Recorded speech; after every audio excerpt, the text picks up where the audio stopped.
Kementerian Perhubungan merespon penurunan harga aftur nasional per 1 Agustus 2026 dengan mengevaluasi komponen pembentuk tarif angkutan udara.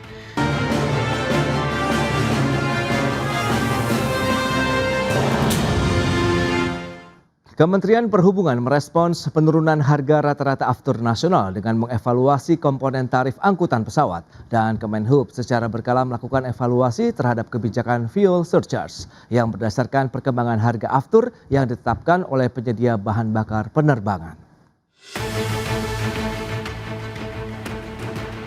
Kementerian Perhubungan merespon penurunan harga aftur nasional per 1 Agustus 2026 dengan mengevaluasi komponen pembentuk tarif angkutan udara. Hal itu dilakukan demi menjaga keterjangkauan tiket masyarakat serta keberlanjutan operasional maskapai. Evaluasi berkala tersebut merujuk pada ketetapan penyedia bahan bakar penerbangan yang mencatat rata-rata harga aftur nasional berada di angka Rp21.892 per liter di Agustus 2026.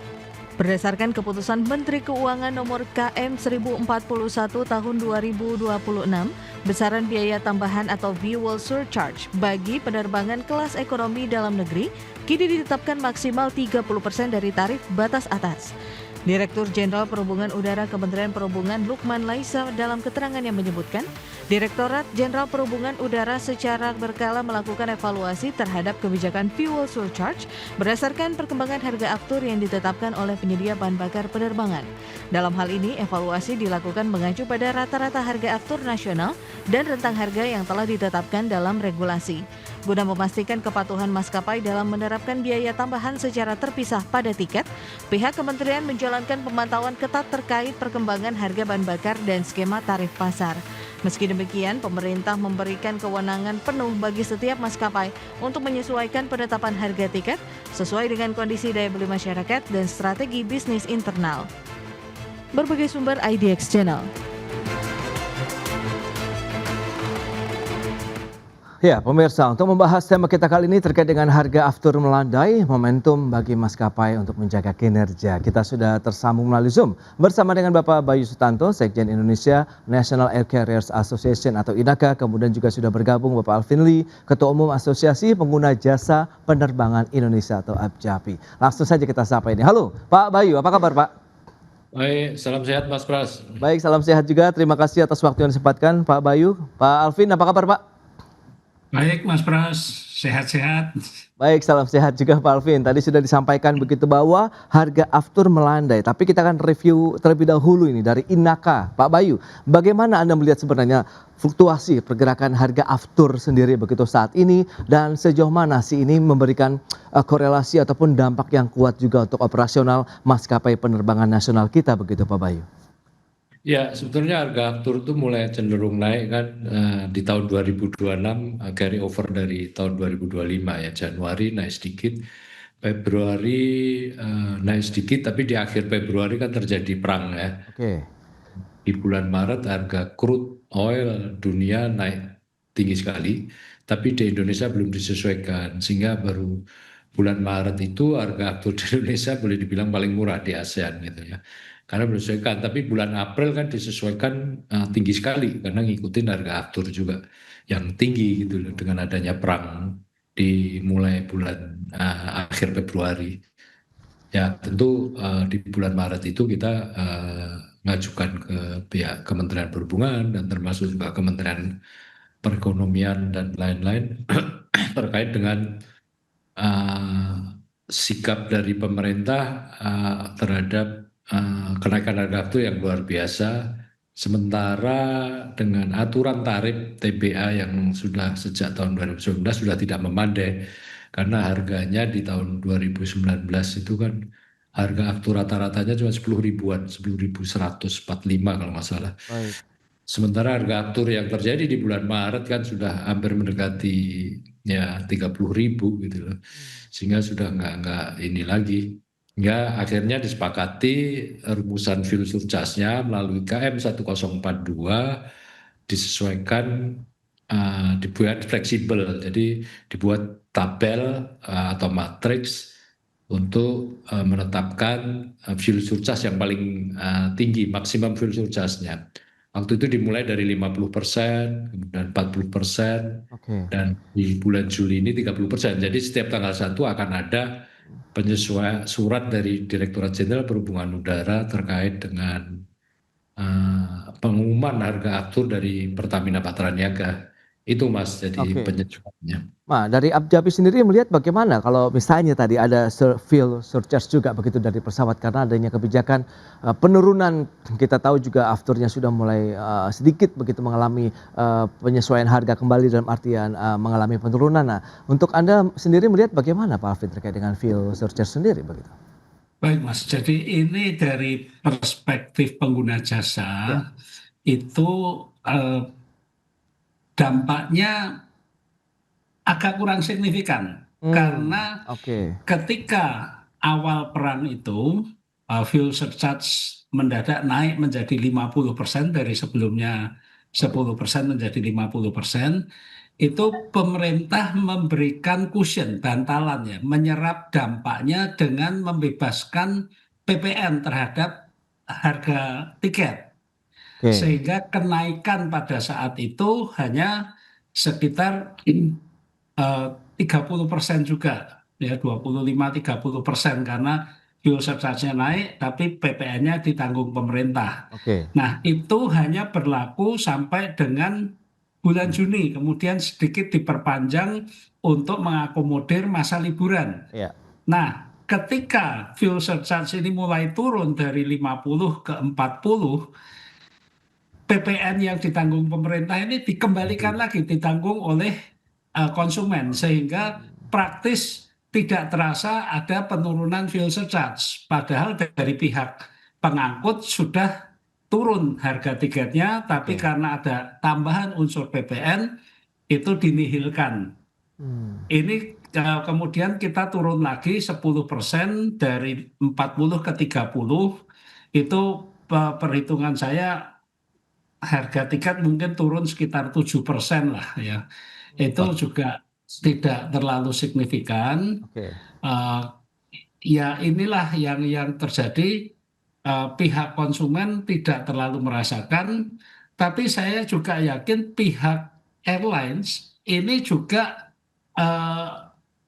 agak kesulitan karena harga afturnya turun, tapi nilai tukar rupiahnya ini merosot di atas 18.000 lagi, dan ini menambah biaya airlines. Oke. Jadi fuel surcharge ini hanya memperhitungkan beban biaya aftur, tapi tidak mengkompensasi terhadap nilai tukar rupiah yang berdampak langsung pada biaya operasi airlines, yaitu sewa Oke. pesawat, perawatan, dan Ya, ya. lain-lain.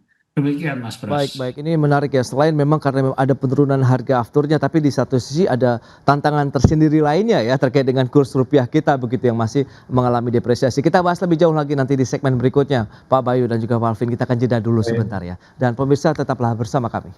Ya, terima kasih Anda masih bergabung bersama kami dalam Market Review pemirsa. Dan berikut ini kami akan sampaikan sejumlah data. Kita akan cermati bersama seperti apa sih pergerakan dari harga bahan bakar pesawat kita ataupun pergerakannya dari Januari sampai dengan Agustus. Ini dia untuk aftur. Januari masih berada di level 13 ribuan sampai dengan bulan Maret. Meskipun trennya naik ya, di Maret itu 13.656 rupiah. Sementara selanjutnya sampai dengan bulan Mei ini naik terus sampai dengan 27.357,54 rupiah per liternya, dan kemudian cenderung turun sampai dengan bulan Agustus dari 27 hingga menjadi 21.102,48 rupiah per liter. Meskipun masih jauh di atas harga awal di tahun 2026. Berikutnya kita akan lihat dari sisi penumpang angkutan udara domestik dengan rentang waktu Januari sampai dengan Juni 2026. Ini dia fluktuasinya sempat di atas 5 juta di bulan Maret 2026, kemudian cenderung turun sampai dengan Mei di 4,11 juta, naik tipis 4,69%, maksud kami 4,69 juta di bulan Juni 2026. Itu dia beberapa data yang sudah kita sampaikan, langsung saja kita elaborasikan dengan narasumber kita, ada Pak Alvin, kemudian juga Pak Bayu Sutanto. Ya, dengan beberapa informasi tadi yang sudah disampaikan, lantas Inaka melihat bagaimana Pak kalau dari sisi harga aftur. Nah, ini yang menjadi tantangan tersendiri. Meskipun fuel surcharge tadi ada penurunan, kemudian kita tahu juga harga aftur juga sudah cenderung melandai, tapi di satu sisi untuk harganya sendiri saat ini di 21 ribuan masih affordable atau bagaimana nih Pak Bayu? Ya, sebetulnya harga aftur ini kan turunan dari harga crude oil ya. Ya, Jadi untuk maskapai global ya itu dari datanya IATA juga bahwa airline itu ekonomis kalau harga afturnya di kisaran 50 sampai 60 dolar per barrel gitu. Itu harga afturnya mesti bagus turun. oke. Kemudian juga sampai batasan 70, kalau 70 ke atas sudah kuning gitu loh. Saat ini kan harga crude oil dunia juga masih berkisar 80-an ya, Ya, 80 90 gitu loh. Jadi masih tinggi sama ya kalau kondisi harga tersebut ya karena adanya terjadi penurunan pasokan karena masalah di Timur Tengah khususnya di Selat Hormuz itu ya tentu masih lama gitu menunggu harga afturnya akan stabil ke kembali normal lagi. Tapi dari siklus selama 10 sampai 20 tahun terakhir selalu terjadi siklus seperti itu sih gitu ya. oke. Ya ini yang di Indonesia harga afturnya juga tentu akan mengikuti karena referensinya dari Patra Niaga pakai MOPS ya, Mean of Platform Singapura. Itu yang jadi harga perdagangan di kawasan Asia Tenggara ini. Walaupun karena ada biaya-biaya lain, jatuhnya harga aftur di Indonesia relatif lebih mahal dibanding Malaysia, dibanding Singapura katakanlah atau Vietnam atau Thailand. Jadi Oke. kita berharap di situ. Sebetulnya kita ngusulin, sempat pernah ngusulkan. Waktu rapat di Menko beberapa bulan yang lalu, kami mengusulkan juga kenapa nggak mengikuti aturan PPN khususnya untuk penerbangan internasional yang di domestik ini kan tadi sampean Pak Alvin kan kena PPN Pak. Kita ditanggung pemerintah atau disubsidi itu kalau ada momen-momen khusus liburan sekolah, Lebaran, Hari Raya ataupun Natal dan Tahun Baru gitu. Jadi kalau penerbangan internasional itu kan nggak dikenakan, walaupun ngisinya di Denpasar atau Jakarta, itu Oke. si pembeli nggak dikenakan PPN gitu loh. Betul. Tiketnya pun nggak dikenakan tiket luar negeri walaupun pakai maskapai Indonesia gitu, terbang ke Oke. Nah, Pak luar. Bayu, apakah dengan adanya penurunan harga aftur ini bisa jadi momentum juga nih maskapai untuk bisa meningkatkan kinerja kembali kah atau masih dalam fase yang struggle juga nih saat ini, Pak? Masih struggle Mas. Tadi sampaikan Pak Alvin Lee juga bahwa ya penurunannya harga aftur ini kan nggak terlalu tajam banget lah, Oke. signifikan gitu loh. Ya, ya. Jadi masih di batas krisis boleh dibilang gitu. Hmm, Kalau harga afturnya turun di sekitar di bawah 13.000, 12.000 itu mungkin sudah mulai membantu bagi oke. maskapai untuk surviving. Saat ini ya walau selain masalah harga aftur masih tinggi, itu juga kita memasuki periode low season gitu Mas. Ya, ya. Kan kalau Bapak lihat berita-berita kemarin kan Singapore Airlines yang airline paling efisien dan bagus pun mereka ngalami rugi itu semester 2-nya. Hmm, Karena kenaikan harga aftur, oke. bahkan beberapa rute Indigo kemarin juga mengumumkan beberapa rutenya ditutup karena nggak ada penumpangnya. Ya artinya kan load factornya turun karena low season, Ya. sementara harga afturnya masih tinggi gitu loh. Hmm, Seperti itu kondisinya baik. Mas Pras. Oke, nah ke Pak Alvin nih, lantas seberapa besar sih kalau kita lihat dengan ruang penurunan harga aftur ini agar maskapai bisa mempertimbangkan juga tadi ada penurunan fuel surcharge juga, kemudian bagaimana penurunan tipis dari komponen harga tiket ini juga bisakah meningkatkan lagi nih minat masyarakat untuk bisa melakukan perjalanan menggunakan pesawat ataupun angkutan udara begitu, Pak Alvin? Iya Mas, kalau kita melihat dari grafik tadi ya, Ya, bulan Juni itu memang ada sedikit kenaikan jumlah penumpang, tapi tidak signifikan. Dan itu karena ada liburan sekolah di sana. Dimanapun di dunia ketika liburan sekolah, itu selalu terjadi kenaikan jumlah penumpang. Tapi kenaikan itu tidak signifikan dibanding bulan-bulan sebelumnya. Pada umumnya ketika libur besar, itu bisa naik 20-30% dari jumlah penumpang. Kali ini jumlahnya naiknya tidak seberapa dan ini menunjukkan bahwa daya beli pengguna jasa penerbangan Indonesia ini juga masih lemah sebenarnya. Jadi ketika mereka liburan pun juga udah nggak usah pergi yang jauh-jauh, yang dekat-dekat saja. Ya, ya. Kemudian juga eh, pola bepergian ini juga mempertimbangkan apakah perlu naik pesawat atau tidak. Karena sekarang kalau lintas Jawa saja alternatifnya sudah banyak. Mau naik Ya, kereta, mau naik bus dan sebagainya itu banyak pilihannya.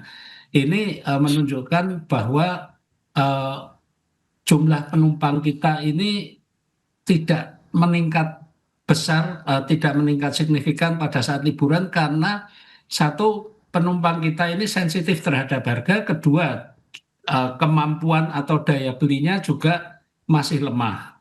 Dan saya juga memperhatikan airlines ini juga mengurangi biaya-biaya operasi di dua sisi.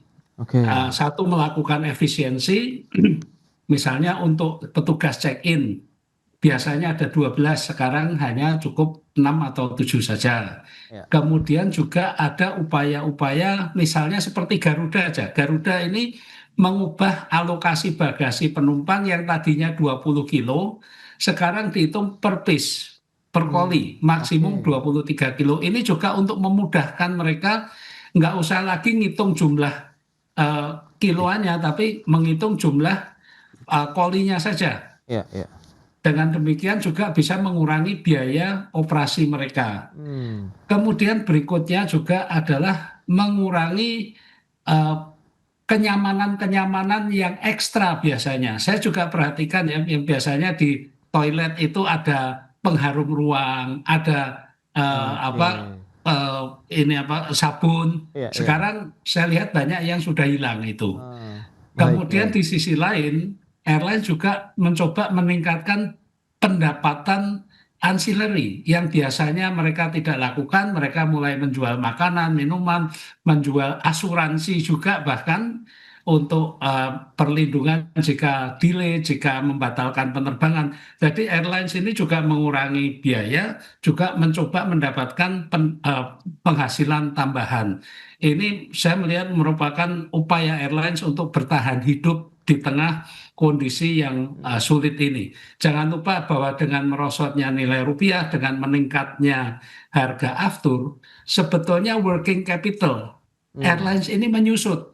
Oke. Biasanya dengan modal yang ada itu bisa dapat 1 juta liter misalnya. Ya. Sekarang dapatnya cuma 700.000 liter.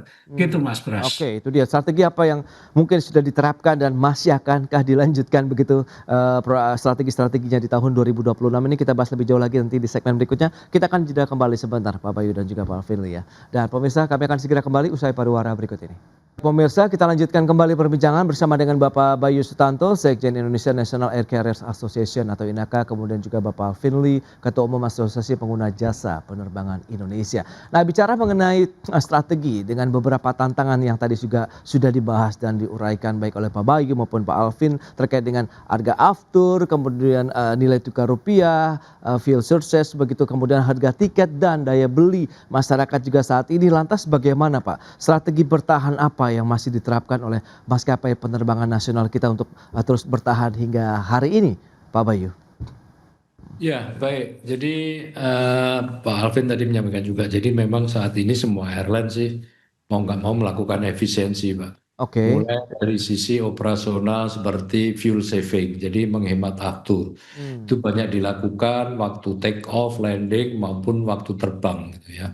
Jadi tidak belok-belok dengan speed yang rendah, itu semua dijadikan pedoman untuk operasi maskapai-maskapai.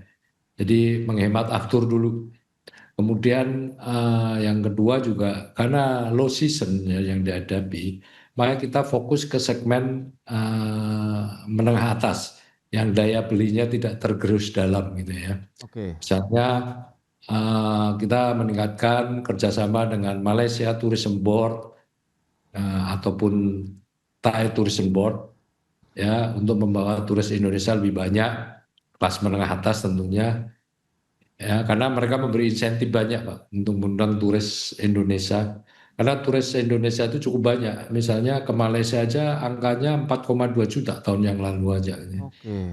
Ini kan cukup besar, makanya mereka gencar memberi insentif-insentif. Yaitu kelebihan mereka punya tourism board lah di Indonesia ini kita udah ngusulin lama. Iya. Sampai sekarang nggak punya tourism board, adanya kementerian gitu ya. Hmm. Itu beberapa contoh Mas, dan kita kampanyenya tidak hanya di luar negeri, untuk kampanye destinasi di domestik juga kita nyasar ke segmen yang untuk leisure lah, traveling leisure. Kalau yang sudah pasti tidak terpengaruh oleh dampak fuel surcharge sehingga harga tiket naik kan segmen korporasi atau government, Oke. karena bayar di kantornya kan nggak terpengaruh lah. Tapi untuk leisure ya kita kasih ya iming-iming, kita ada diskon-diskon tertentu pada saat tertentu sehingga mereka tetap bisa melakukan aktivitas perjalanannya. Mungkin yang kena dampak yang justru yang paling jarang bepergian, yang bepergian kalau mau menengok orang tuanya sakit atau ada kondangan dan sebagainya, ini Baik, itu baik. yang akan terdampak. Tapi kalau di lintas Jawa, khusus lintas Jawa, ya nggak pengaruh karena ada kereta, ada travel, ada bis, sleeper bahkan gitu dan Oke. sebagainya.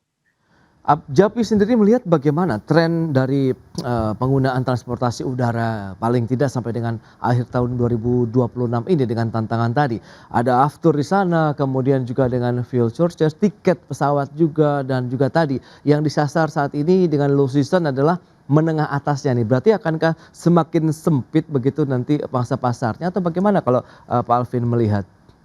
Iya Mas Pras, kami memperhatikan ya bahwa pertama ada pergeseran Oke. eh, dari menggunakan jasa penerbangan domestik ke internasional. Kalau kita perhatikan jumlah penumpang domestik kita ini 3 tahun berturut-turut turun, tapi untuk rute internasionalnya justru naik signifikan. Terakhir ini kan untuk domestik turun tahun ini ya, domestik ini turun sekitar 5%, tapi internasionalnya justru naik 7%. Oke. Nah, ini kan menunjukkan adanya gap ya, yang ke luar negeri ini mungkin tidak terlalu terasa karena tidak ada beban PPN aftur, tidak ada beban PPN tiket, sehingga terasa lebih murah daripada tiket domestik.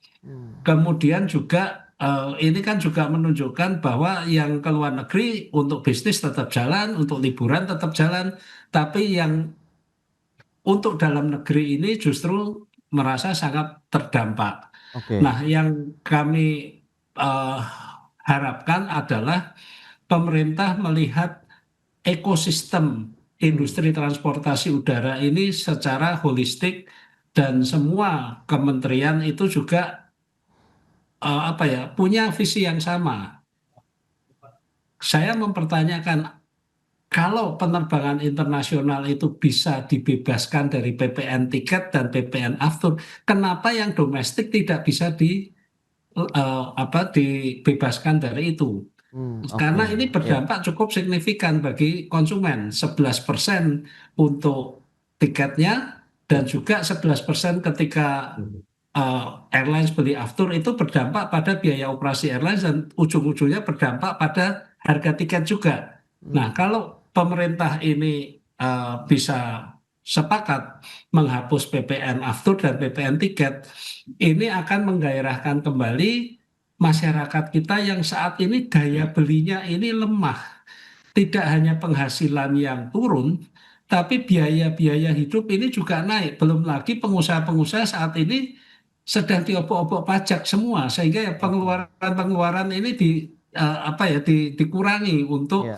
membayar pajak lebih tinggi. Demikian Mas Pras. Baik, nah lantas bagaimana Pak Bayu optimisme Anda memandang tahun 2026 untuk maskapai penerbangan kita begitu? Apakah masih cukup yakin? Apakah ada revisi target kah misalnya atau bagaimana nih Pak Bayu?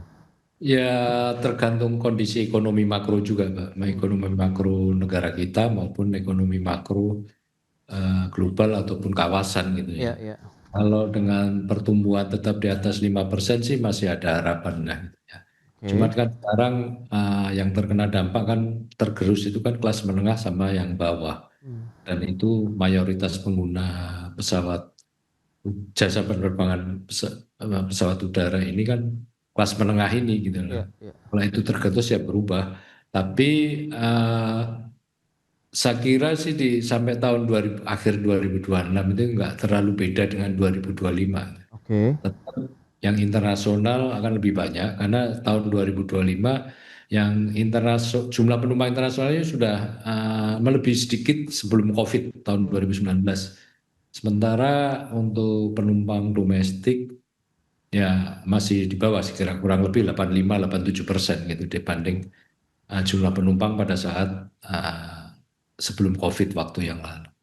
Baik, itu berarti memang kondisi geopolitik global yang kita tahu perang masih berkepanjangan ini pun memberikan dampak yang signifikan ya terkait dengan pergerakan harga afturnya sendiri karena kaitannya dengan crude ataupun harga minyak mentah dunia yang masih bertahan ataupun bertengger di 80 sampai dengan 90 dolar Amerika Serikat per barrel. Baik, dan ini semoga menjadi perhatian juga dari pemerintah mungkin nanti memasuki semester kedua di low season ini akan ada lagi Pak insentif-insentif yang mungkin akan dikreasikan lagi dari pemerintah begitu. Baik, Pak Alvin, kemudian Pak Bayu, terima kasih banyak ini atas informasi update yang sudah diberikan kepada pemirsa pada hari ini. Selamat melanjutkan aktivitas Anda kembali, salam sehat. Sampai berjumpa kembali, Pak Bayu, Pak Alvin, terima kasih.